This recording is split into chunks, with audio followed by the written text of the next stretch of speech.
Russia's biggest drone strike on Kyiv, what the world needs to know. May 24, 2025. It happened in the dark, while the world was asleep. Over 250 drones and 14 ballistic missiles rained down on Kyiv. One of the largest single attacks since the war began. Schools, homes, hospitals destroyed. And the world, it barely flinched. But you're not here to look away. You're here to understand what really happened, and why. This is not just a news update. This is a warning about how war evolves, and how silence becomes part of the strategy. In this video, you'll see what actually happened in Kyiv on that night. You'll understand why Russia launched such a large-scale strike now, during peace talks. And you'll see why the world's silence may be the most dangerous part of all.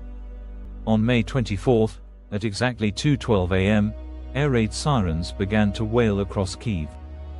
250 drones, mostly Iranian-made Shahd 136 kamikaze drones, filled the skies.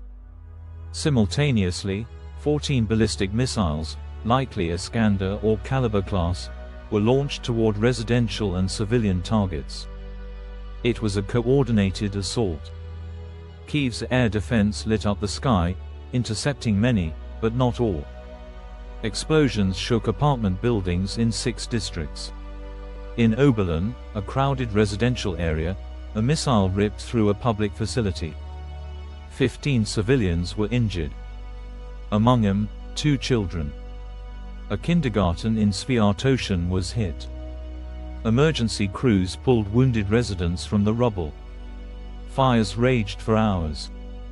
Why would Russia unleash such devastation at this moment?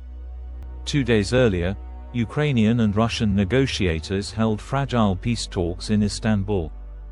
Ukraine asked for the return of Mariupol and Kherson. Russia refused. This wasn't just an attack, it was a message. Moscow was showing strength, power, and control over the timeline of the war. Not just to Ukraine, but to NATO, the EU, and every watching nation. Some analysts believe the attack was a calculated diversion, to mask troop movements near Kharkiv. To rattle Ukraine's command structure. To warn the West, Russia will not be dictated to. And then, the world went quiet.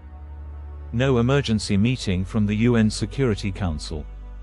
No breaking news headlines across major networks. No mass protests or viral outrage.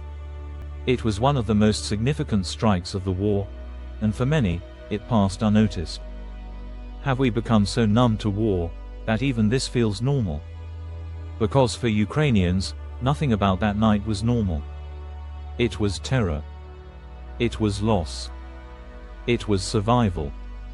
In hospitals, doctors treated the wounded with limited supplies. One surgeon said, "We were operating with flashlights. There was no power."